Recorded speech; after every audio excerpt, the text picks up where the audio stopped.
अस्सलाम वालेकुम। मैं Amjadullah Khan, spokesman MBT party.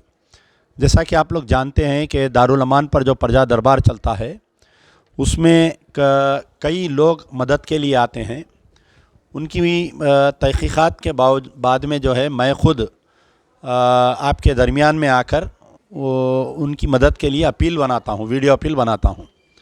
मेरे साथ जो बैठे हाफ़िज़ मोहम्मद अब्दुल वहीद साहब हैं, ये बेचारे हाफ़िज़ कुरान हैं, ख़ारी है और इनका ताल्लुक़ जो है बोधन से है, लेकिन पिछले 5-6 साल से 7 साल से बेचारे जो है हैदराबाद में ही यहीं कहीं अंबरपेट CPL एरिया में रह रहे थे। तो इत्तेफाक से ये है कि ये बेचारे CPL की जो प्रेम नगर की मस्जिद है वहाँ पर मस्जिद में जो है पिछले 2 साल से इमामत कर रहे थे। इत्तेफाक से ये हुआ कि इनको आज से तकरीबन 3 साल पहले एक एक्सीडेंट हुआ था।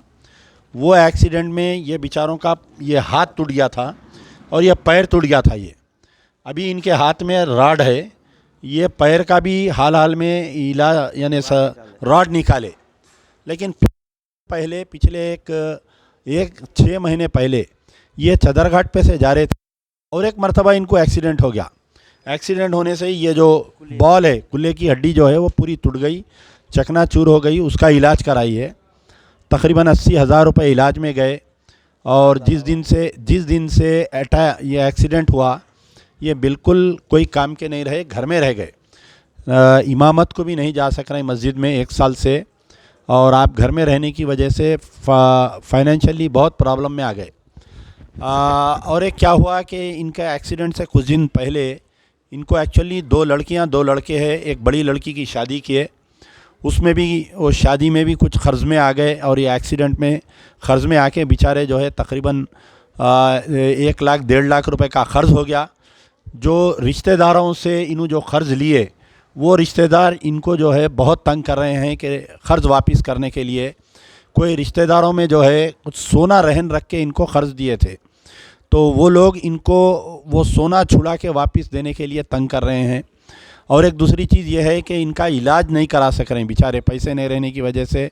जो इनका इलाज कंटिन्यू कराना, जैसा हाथ में रॉड निकालने का टाइम आ गया, वो रॉड नहीं निकाल सक रही। और इनकी जो सेकंड लड़की है वो BPC से इंटरमीडिएट कंप्लीट कर चुकी है, ग्रेजुएशन करना चाह रही है, लेकिन 1 साल से घर में बैठ गई। वालिद ना ग्रेजुएशन में एडमिशन नहीं दिला सक रहे हैं, फ़ीस नहीं दे सक रहे हैं उन्होंने, और बच्ची के अखराजात नहीं उठा सक रहे हैं। 2 लड़के, एक लड़का इंटरमीडिएट में है, एक लड़का 10th में, उसकी भी फ़ीस नहीं देने की वजह से अब एग्ज़ाम्स आ रहे हैं। वो एग्ज़ाम्स में इनको बेचारों को नहीं बिठाने का स्कूल के मैनेजमेंट और कॉलेज के मैनेजमेंट की तरफ से बहुत ज़बरदस्ती हो रही है। तो बहरहाल हमारी गुजारिश है कि हम जो है पिछले कुछ 3 महीने का बेचारे किराया भी बाकी है, 5,500 रुपये किराया है, 3 महीने का किराया बाकी है। तो बहुत मजबूर है बेचारे। 1 महीने से मेरे पास मुसलसल आ रहे थे। ये आप लोगों को मालूम होगा कि आज से कुछ दिन पहले बोधन के क़रीब में एक पेंटा खुर्द बोल के एक मुकाम है, जहाँ पर एक मस्जिद की तामीर को गांव में एक फ़िरका परस्त ने कोर्ट में केस डाल के मस्जिद की तामीर रुका दिया था। तो बेचारे वो मस्जिद की तामीर में भी खिदमत कर रहे हैं, यहाँ रहते हुए इतनी मजबूरी में वहाँ गांव में मस्जिद भी बना रहे हैं वहाँ पर।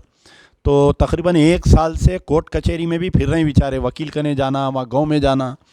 तो मेरे को भी लेके गए थे वहाँ पर गांव में, तो बेचारे बहुत पहले तो वीडियो बनाने के लिए राज़ी नहीं हुए। मैं बोला भाई जब तक आप अपनी दास्तान नहीं सुनाएंगे तो कौन मदद करेंगे आपकी। आप घर में बैठे बैठे बच्ची की तालीम तर्क हो जा रही, 3 महीने का किराया नहीं दे सके, मकानदार ज़बरदस्ती कर रहा। वो जो क़र्ज़ जिससे लिए थे बच्ची की शादी में और ऑपरेशन में जो क़र्ज़ लिए थे वो कोई रिश्तेदार अपना सोना रहन रख के इनको दिए, उनके घर में किरकिरियाँ चल रहीं।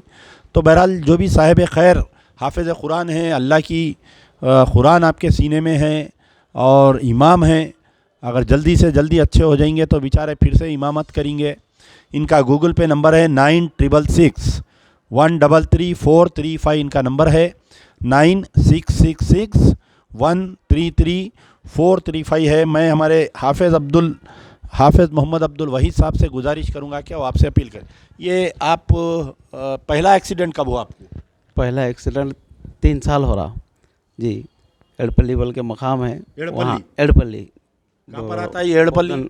बोधन से पहले है, हाँ। एक 15 किलोमीटर बोधन से पहले एड़पल्ली में जो है बाइक से गिर गया हाँ। एक स्पीड ब्रेकर पे, हाथ पैर दोनों टूट गया उस वक्त में। हाँ।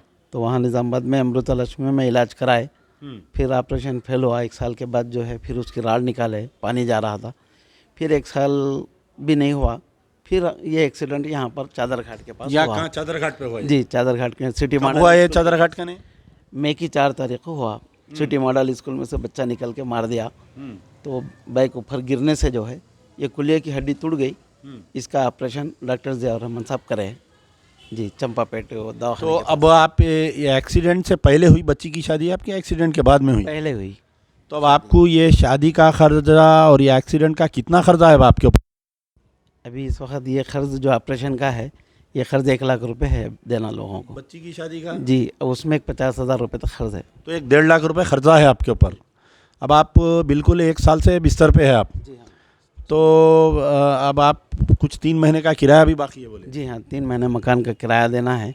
यूँ तो करके वहाँ से यहाँ से लेके खर्च लेके अपन किराया दे रहे, फिर भी 3 महीने और बाकी रह गए।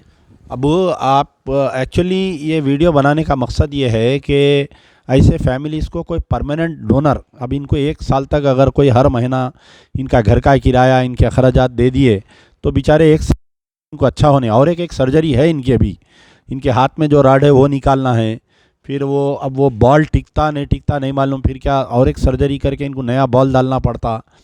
तो बहरहाल हाफिज़ कुरान है, मैं बार बार ये इनकी अपील इसलिए कर रहा हूँ कि अल्लाह की किताब है इनके सीने में, अल्लाह ताला इनको हाफिज़ बनाया है। और इतनी मजबूरी के बावजूद भी आप देखिए, मुझे हंसी भी आई कि आप खुद इतने मजबूर है, घर का किराया 3 महीने का नहीं दे सक रही, लेकिन यहाँ से बोधन जा रही, वो कोट की जो मस्जिद पेंटा खुर्द में जो मस्जिद 1 साल पहले तामीर करे थे, 1 साल से वो मस्जिद का काम रुका हुआ है।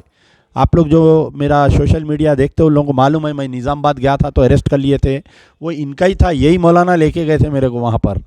तो इंशाल्लाह उसकी भी कार्रवाई कर रहे हैं बेचारे, वकील कने जाना और हाई कोर्ट जाना, फिर उसके बाद में वहाँ गाँव में जाना, फिर अब अपनी खुद परेशानी देखना, कहीं इमामत नहीं कर सक रहे हैं बेचारे। तो बहरहाल जो भी साहिब खैर इनकी मदद करिए, अल्लाह ताला आप लोगों को इसका अजर दे। मैं तमाम से दुआ करता हूँ कि हमारे हाफिज़ साहब की सेहतियाबी के लिए भी दुआ करिए। शुक्रिया। यार जिंदा सोबत बाकी।